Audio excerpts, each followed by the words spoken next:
tidak terlepas dari peran dari masyarakat yang menginformasikan kepada kita, dan kita tindak lanjuti, termasuk ada tim dari Indaksi turun. Memang pada saat itu ditemukan di dalam bagasi dan bus dari Satrio Triadi wisata di Soekarno-Hatta. Pak, untuk banyaknya Pak, banyak. Banyaknya untuk slotnya 87.000 sekian, dan untuk batangnya ada 1.793.000. Pak, untuk penyelundup ini Pak diamankan nggak Pak orangnya Pak, orang yang Pelakunya. Ini yang kita dapatkan udah di bis dan sudah kita ambil keterangan.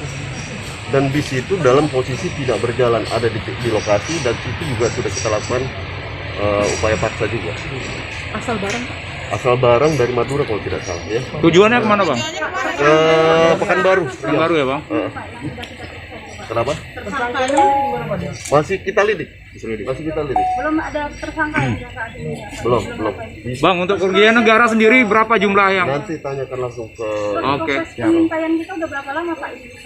Ya, itu masalah teknis itu, Mbak. Oke. Pengungkapan kasus oleh Subdit Indaksi pada hari Kamis 18 November 2021 di Jalan Soekarno-Hatta di PO Triadi Satrio Wisata di Jalan Soekarno-Hatta.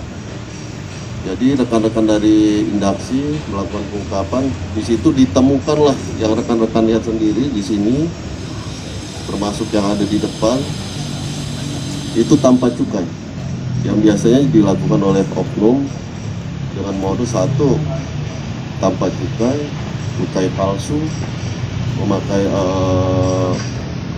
cukai yang lain untuk menempel di satu kemasan rokok ini. Ya, nanti lebih lanjut silakan rekan-rekan dari media untuk secara gamblangnya langsung ke Subdit aja, ya. Itu aja, dan rencananya di siang ini